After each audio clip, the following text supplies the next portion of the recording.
introducing myself? Okay, so yes, I'm Elizabeth, and I'm gonna present a little bit about Open Door and family assistance in our program, and then just a brief like human trafficking 101. So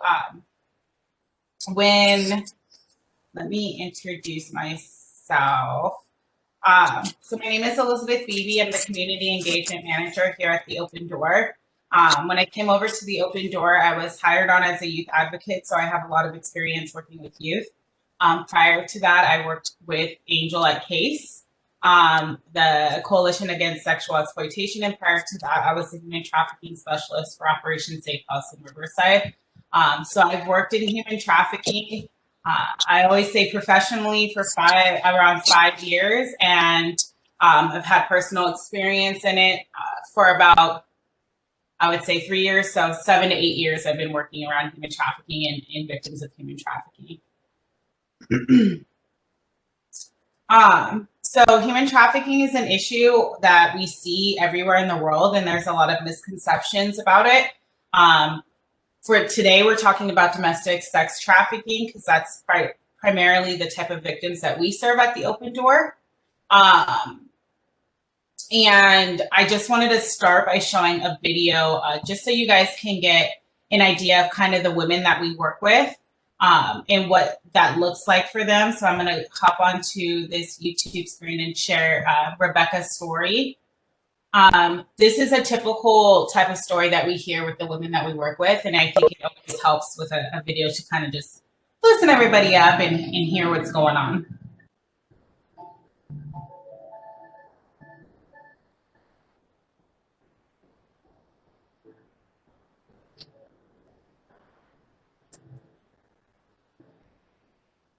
I was born and raised in a small town in Southern Oregon. When I was a good kid in school, I grew up in a normal middle-class family.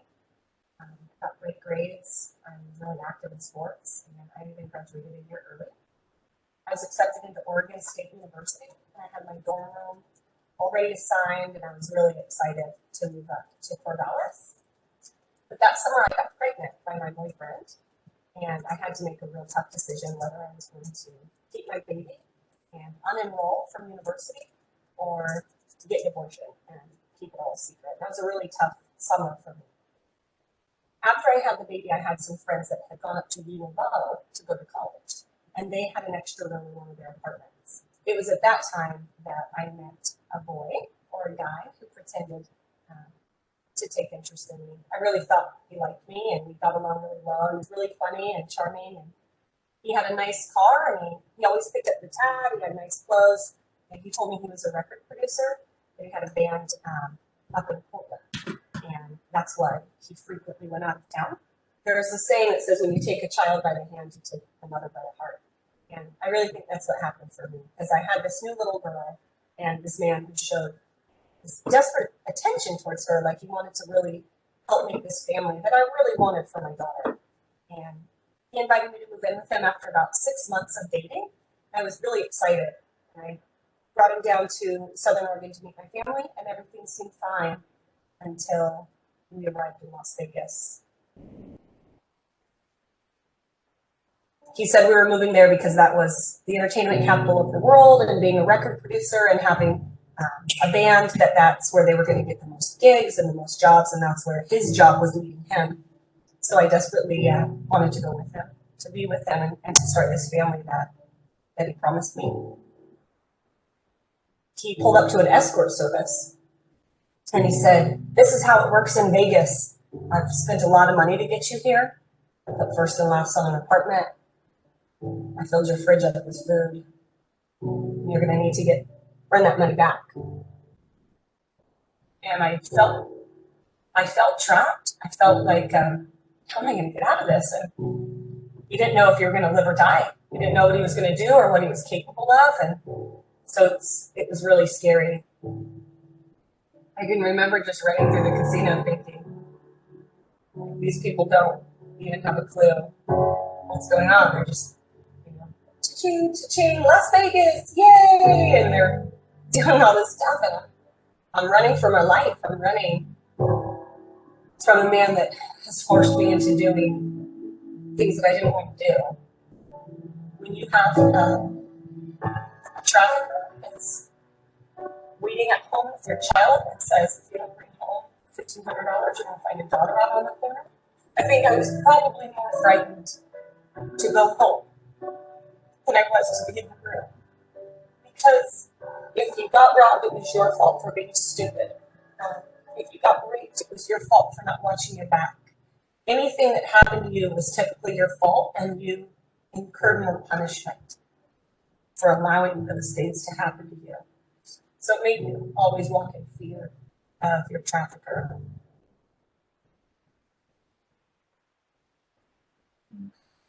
If anybody has any thoughts or feelings on that, they can type them in the chat. I'm pretty easygoing. I like engagement and discussion. So Rebecca's story is not of the unusual type. It's very often, her story is very similar to a lot of the ones that we hear here in San Bernardino County. One of the biggest differences with us, because we do services with CASE and CFS and DBH, we have a lot of clients that come to us as youth with CFS or probation involvement. But a lot of the things that she talks about and she says, where, I have a child and my child's at home with my trafficker, this is why I can't leave. Oftentimes, these are the things that we're hearing. These are what these women are struggling with. And the reason why they have a hard time, leaving those situations. And one of the biggest things that she kind of pointed out with her story is a lot of times because of media, and we'll talk about that in a little bit, we don't see women engaged in prostitution or sex work as victims of human trafficking, when in reality, oftentimes they are. Her story is a little bit different because she seems to come up from a very nice childhood, but that whole aspect of falling in love with somebody who kind of just turned her out and had her out there working and exploiting her is definitely a story that we hear all the time. So one key point is that we do see that human trafficking is going to surpass probably the drug trade in the next, they say by 2024, that's going to be the main source of income for a lot of organized crime and gang units. And a huge reason for that is that people can be sold over and over. For the purposes of this presentation, I'm going to say women, girls, a lot, and that's mostly what we serve, but there are men that are involved in human trafficking and can be victims as well. But we do see that it's $1 billion industry. And as the gangs have kind of come in and started using human trafficking as a form of income, it's definitely going to surpass weapons and drugs trade. I don't know why I'm so nervous. I apologize. So a couple things that I always like to just point out when I present on human trafficking is we need to be very vigilant as service providers about information that we share about human trafficking. Because what happens is when we share a false narrative of human trafficking, it kind of takes away from what is actually happening, especially here in San Bernardino County and domestic sex trafficking. And we're not really educating ourselves correctly. So this is an example of a social media post that I've seen with the zip ties, where it's saying sex traffickers are using this contraption to trick females into looking down and digging for something in their purse. And then they're being basically forced and kidnapped into sex trafficking. This is not something that we see very often. Kidnapping and sex trafficking don't work the same way that social media kind of portrays that they do. And that's because victims, traffickers, it's more risky for them to kind of force abduct somebody into trafficking, right? Even when we look at youth and children, NCMEC, or the National Center of Missing and Exploited Children, have said that less than 1% of abductions that they've investigated are stranger abductions. So the kidnapping myth is one of the most pervasive myths about human trafficking, because it's not usually like that. Victims are oftentimes manipulated and made dependent on their traffickers, and that's why or how they stay in the life or in a trafficking situation. So when we share these social media posts, it creates a confusion about the realities of human trafficking and decreases the likelihood that real victims will receive the help that they need. So I always encourage people to fact check information that they're sharing on social media, and really investigate whether it's true or not. Because another thing it does is social media is a great way for us as service providers to educate the community, parents, and just community members on how to look for human trafficking. But if this is what they're looking for, if they're looking for zip ties or, eggs on the windshield or being super hyper vigilant in Target, they're not talking to their youth or their kids or young women about unhealthy relationship boundaries. They're not talking to them about what recruitment looks like or grooming. And that's why we really want to make sure we're educating on this is how human trafficking looks like here in the US, this is how it looks like in California, and this is what we want to talk to you about.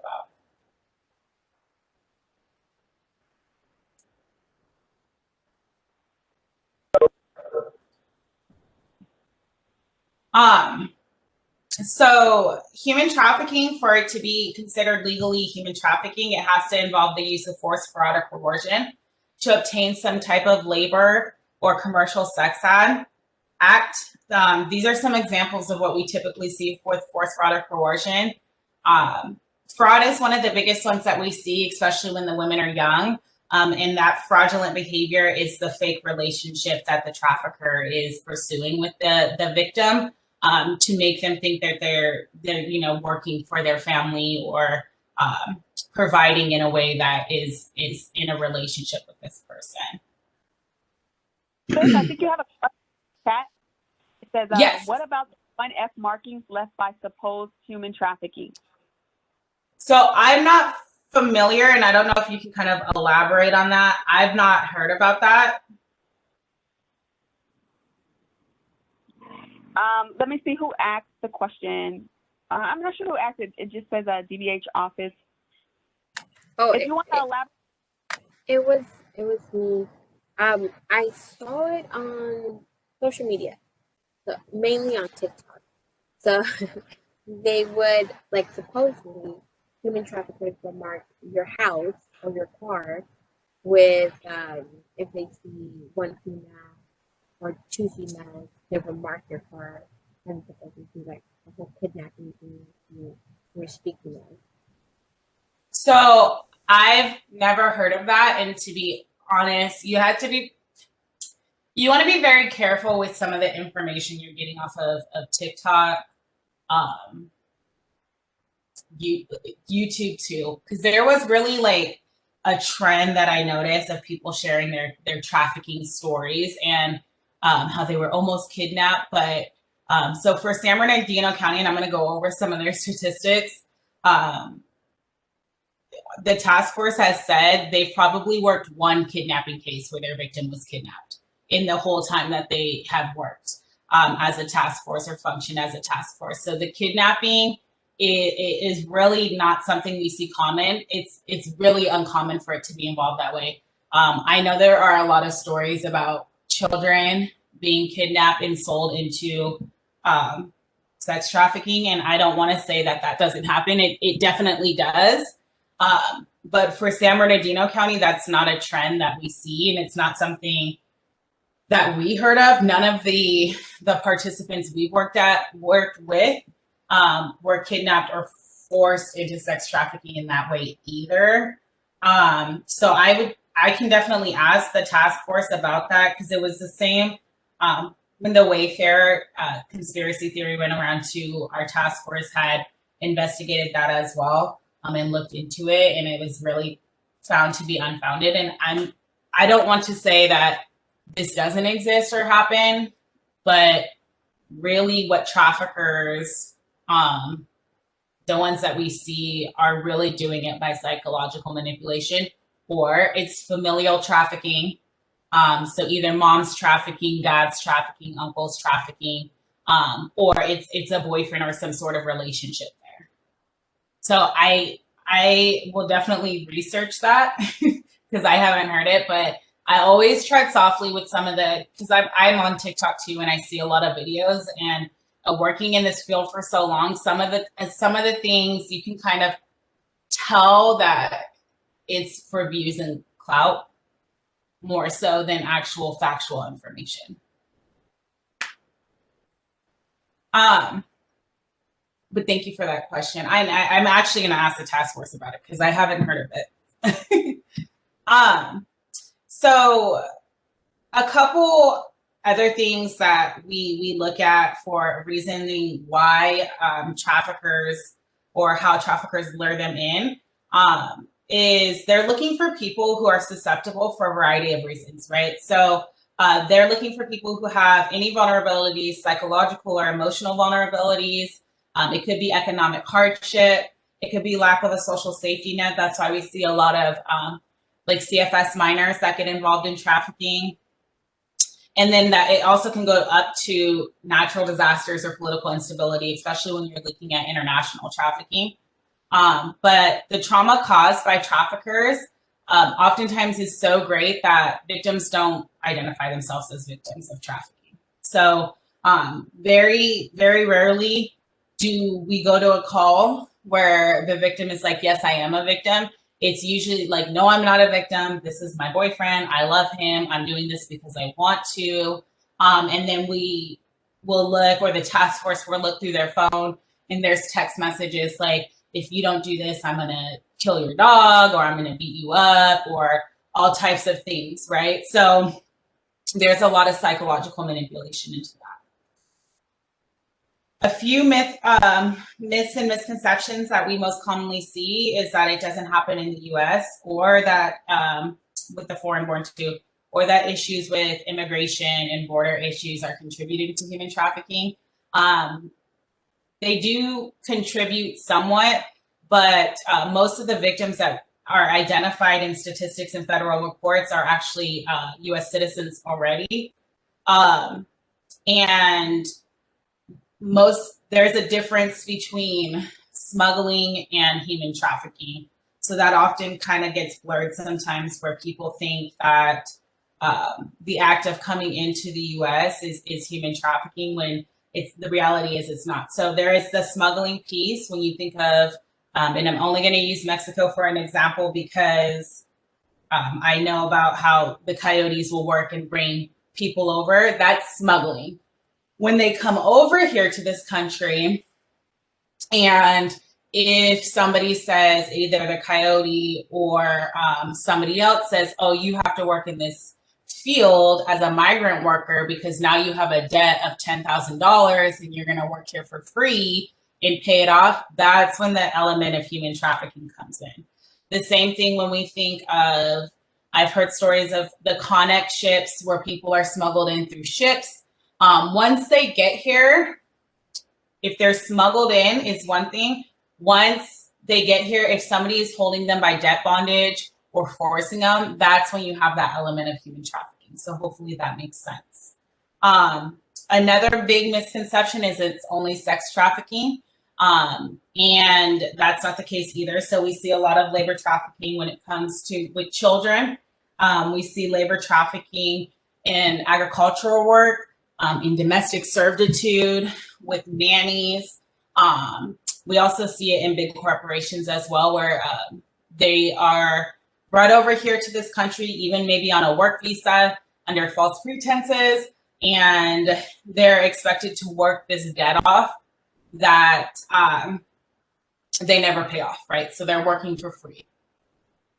A big thing that I always want to point out is when you're doing, if you're a research person like me, when you do research, there are no accurate statistics on human trafficking at all. So I know, because I worked for the county, like every year they would go out and they count the homeless. Nobody is going out and physically counting human trafficking victims. So we have no accurate statistics. All statistics that we have are pulled from screening tools, which can be notoriously wrong. So we get a lot of clients that are flagged, even with CFS, that are flagged as CSEC, but they're either high risk, but not necessarily a victim of trafficking yet. So those are very skewed, and then they get them from programs like ours, who reports numbers for federal grants, or the National Human Trafficking Hotline through their hotline calls, which does cover a lot of people, but those are only people who are getting connected to services, right? So it's really not counting a huge amount of women that are not being counted because they haven't been connected to services yet. The most common type of traffickers that we see are the guerrilla pimp, Romeo, and CEO pimps. Guerrilla pimping is a more forceful type of pimping where they use physical violence.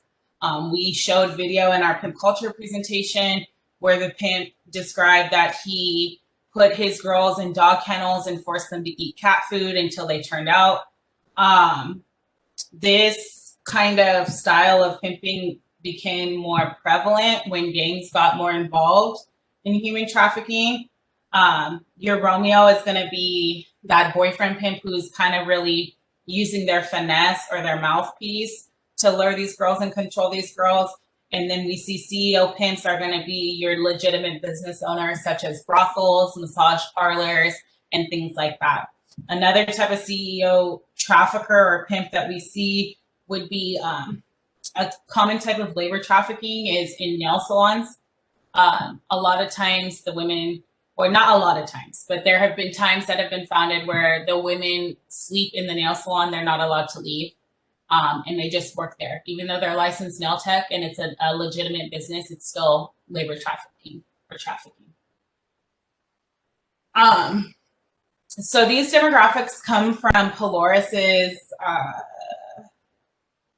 data sheet from 2019. I haven't pulled their 2021 yet, and I don't know if it's up yet. So these are 2019 statistics. And again, just reminding, they're very skewed. But we do see it's primarily females that become victims, females, including trans females as well, that are victims of human trafficking. We see a lot more adults that are connecting to services, but we see that huge gap of unknown of the ages. And the races that we see more commonly is Latino, Asian, and Black, or women of color. So one thing I want to point out about that is that sex trafficking and the victimization looks different amongst races. So where your Latina women, a lot of times, yes, you'll have them out on the blades or the working areas engaged in prostitution in that way. But it's more commonly culturally for them to be inside bars and brothels. Asian woman, you may see out in the blades. It's very rare, especially in San Bernardino. In the blades is the area where they work. So here in San Bernardino, it's G Street. You may see Asian women, but mostly you're going to see them in massage parlors. And then your Black, white, and multiracial is where you'll see a lot of those women in either the blades or working on the internet ads. So how it's affecting San Bernardino County, I'm just going to go over some of the numbers. So this is the Human Trafficking Task Force, some of their statistics from 2017 to 2020, so for 3 years. The minors that they have recovered it was over 100 that they recovered, which means that they've either pulled out a trafficking situation. They had around 184 adults recovered. They've done over 200 operations or stings, and they've been called out over 100 times for human trafficking cases. Just to show how prevalent it is, I broke it down to just 2020. Again, they had, I want to say 70 to 75 operations. They were called out a little bit over 30 times, which means if they're called out, it's because they either got a tip or a local agency. It could be Ontario PD, San Bernardino PD, Redlands PD has called them out to do an investigation. So they have to be invited to do those investigations.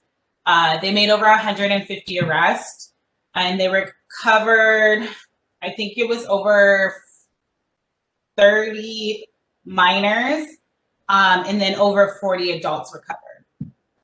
So this is just in 1 year's time. And when we look at adults, that means that they had to be willing to be recovered, right? So those numbers can be higher as well because they will come in contact. And I just came off of a month long of working these operations because we support these operations. We'll go to the hotels and sit there as they're arresting or citing women. So they'll cite the women to connect into services with us. It could be very difficult because the women are upset. They don't want to have law enforcement contact, but it is a good way for them to connect to services. But there's a lot that's going on, and then San Bernardino Police Department they started their own vice team in 2020. So they pulled out of the task force and they're kind of doing their own thing. So that's not reflecting their numbers as well. So this is just a task force with the county. So the first demographics that we broke down are going to be for the United States. Those are national demographics. And then these last two slides, Zenaida, are for San Bernardino County.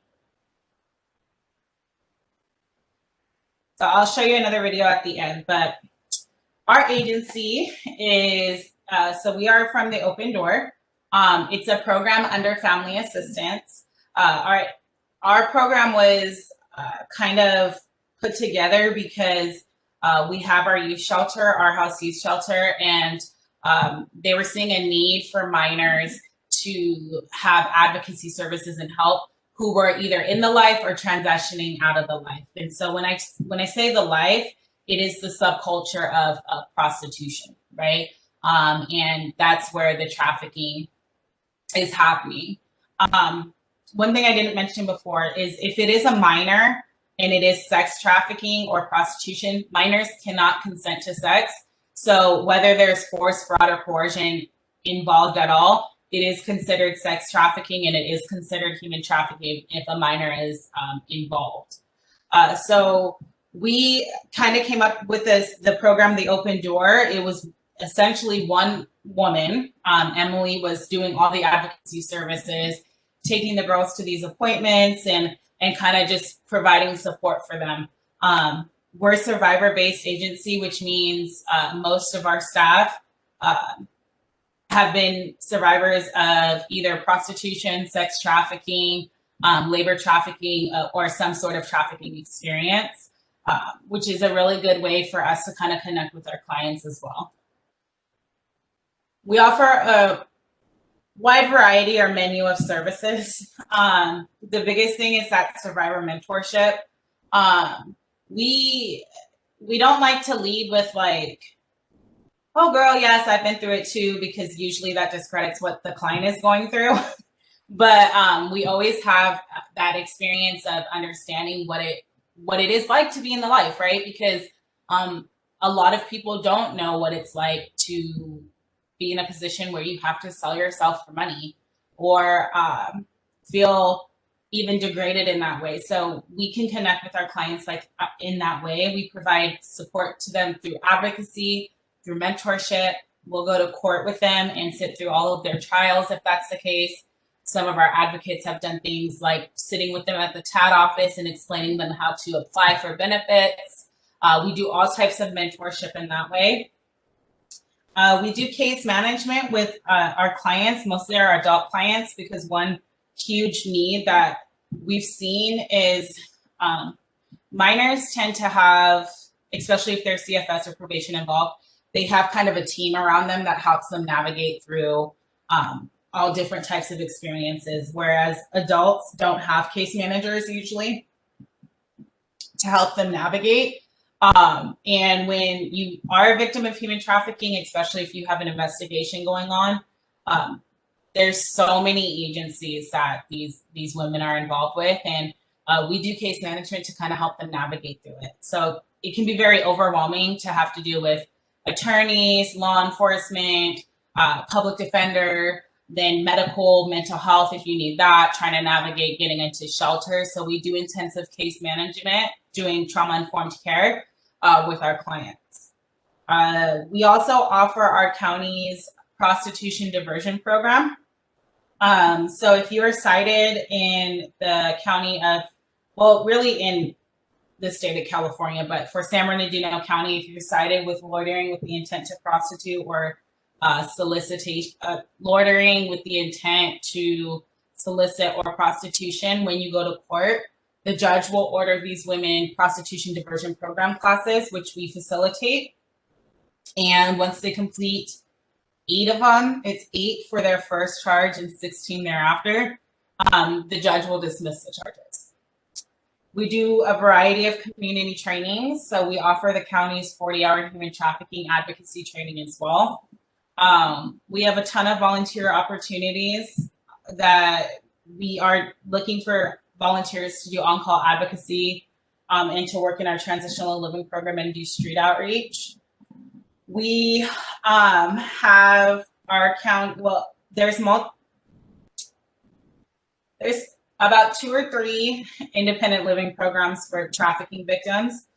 So we have one of those housing programs where women can come and stay with us up to a year, rent-free. They don't have to pay anything.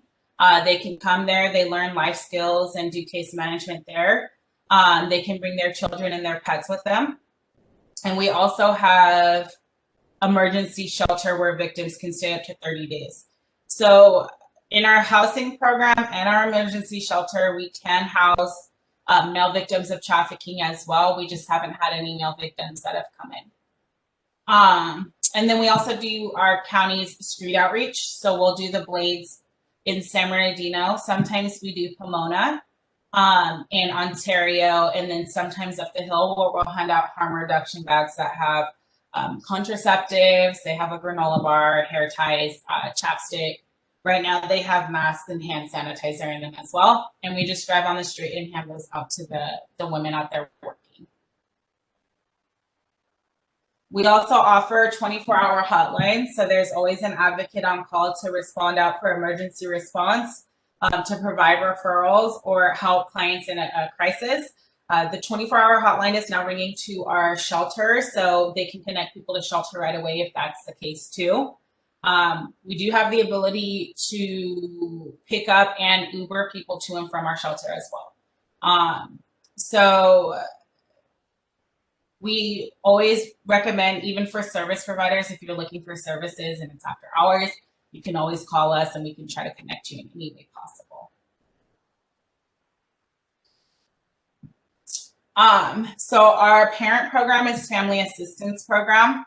And I'm going to go over some of the programs that are on there just in case you have women or clients that could benefit from some of these services. So our mission statement is to empower all individuals and families regardless of age or gender by providing knowledge and skills to live a happy, safe, fulfilled life. And we have many programs under family assistance. So we have our DV program, which is Hope House. They also have a 24-hour or 24/7 hotline for domestic violence. They offer emergency shelter support groups, and they have a transitional housing program up there as well. That's in Victorville. We have 2 youth shelters now. So we have Our House and My Place. One in Our House is in Redlands, but one down the hill and one up the hill. My Place is in Victorville. It's emergency shelter for 11 to 17-year-old boys and girls. They do life skills and offer counseling there. Their main focus is family reunification, but we know that sometimes that doesn't or cannot happen. They also have a 24-hour youth hotline as well. We have the Fan Spot, which is a drop-in center in Victorville for ages 12 to 21. They offer a variety of classes there, anger management, life skills, DV classes. Most of these are via Zoom right now because of COVID, but they also have different snacks, and it's just an area where they can come in and chill out and decompress. Our next step housing is transitional housing and emergency shelter for TAY, so 18 to 24 youth.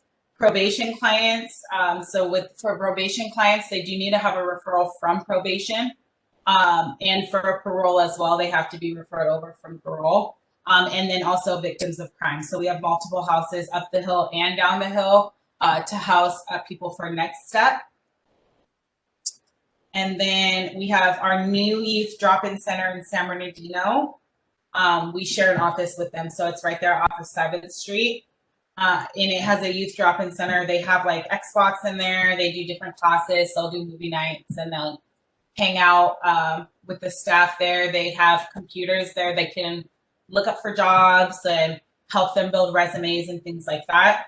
And then we have 2 community centers as well, which offers services for homeless.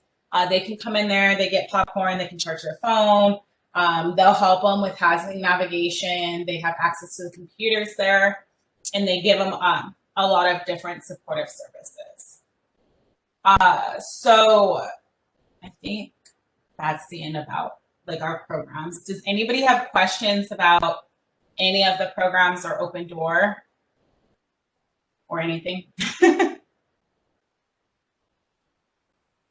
Yes, I have a question. Sorry. So I know you mentioned that human trafficking is on its way to probably outpace illicit drug, the illicit drug industry. And so when you say human trafficking in that sense, is that specifically referring to sex trafficking, or does it include all trafficking, including labor? Labor and sex trafficking. Okay. Okay. Yes. Okay. Not that that is not that is okay. Okay. I can handle that a little better. I don't know, but I just wondered that. And then my second question. So with the advent of so much online sex, do you find that a lot of your victims or some of your victims are probably more trafficked online as opposed to direct contact on the street? Is that something you guys cover? Now, especially with COVID, is a lot of internet with the sex ads and using online avenues. And also, because January is National Human Trafficking Month, our task force is not the only one doing a lot of operations to combat human trafficking. So whenever there's a heavy police presence on the blaze and working areas, you're going to see an influx of internet sex trafficking.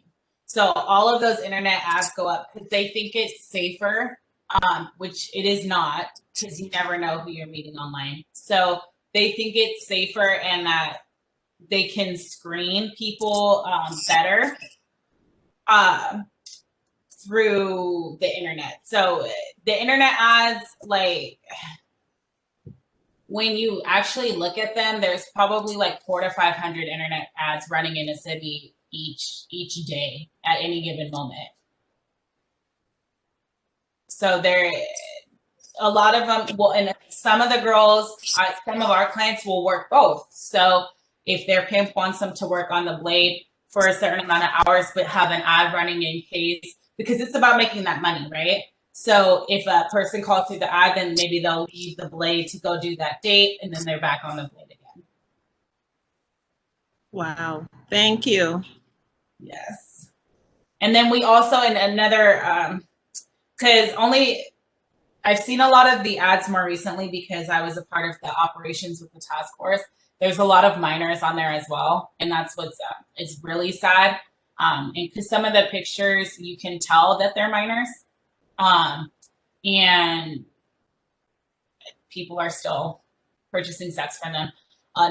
This is a personal opinion of mine. I feel that if there was more consequences for people who purchase sex, that's what would help to combat human trafficking. But there is really no consequences. You get a cite and then released. So even if it's with a minor, because in California, the person purchasing sex can say, "Oh, I didn't know I was meeting a minor," and then that's it. So they are not pedophiles? They are, well, so actually, that's another thing. So there's 3 types of people who purchase sex.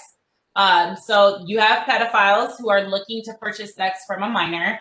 And then the second one is going to be hebephiles, which is kind of just whoever is there for them to purchase sex from, whether it's a minor or an adult, that's who they're going to purchase sex from. And then situational people who it'll depend.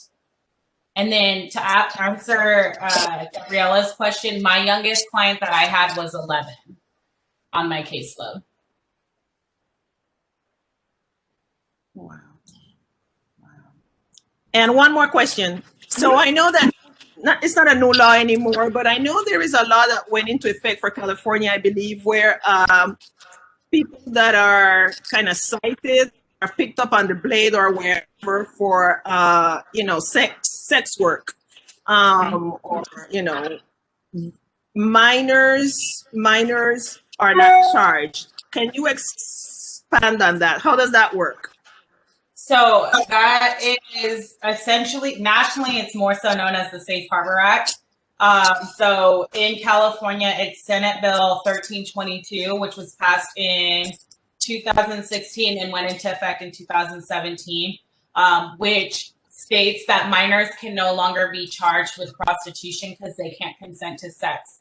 There are people on both sides of that bill because a lot of times the only way to connect these minor or pull them from their traffickers was to put them in juvenile hall. But now they cannot be charged. So what happens when we come in contact with a minor or law enforcement comes in contact with a minor is they call CFS. So they call CFS, CFS will come out, and then they're responsible to pick up the minor. And that's kind of how the situation works when minors come into contact. Okay, thank you. You're welcome.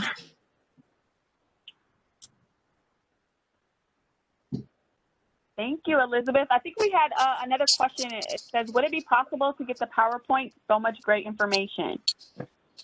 Yes, I'll send out handouts of the PowerPoint for you guys. I'll send them to you, and then you can send them to everybody. Okay, yeah. So also, would it be possible to put your contact information in the chat? So we have a lot of people from other organizations who may want to contact you directly for more information. Oh, you already have it. Thank you. Thank you so much, Elizabeth. This was very informative. Thank you. Yeah, I just wanted to mention also, your agency is going to be conducting a 40-hour training soon. Is that Yes. okay? Expand on that. We need some volunteers. Go ahead. So starting February 1st is our first cycle of 2021 for the 40-hour training. I will also send you the flyer for that as well. It's a very intensive training on human trafficking and how you can become an advocate.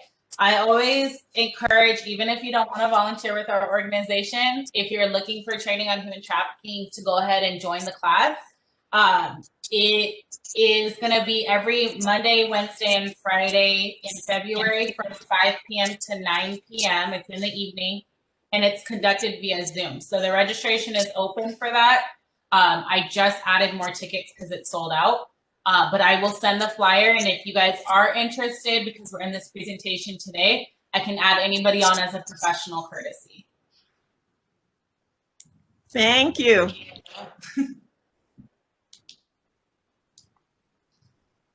Oh, I think you're muted. Yeah. Oh, sorry. Thank you again so much for presenting. This was very, very informative and kind of scary at the same time, but also it's all about having that awareness, right, of what's going on in our community and how it affects us right here in San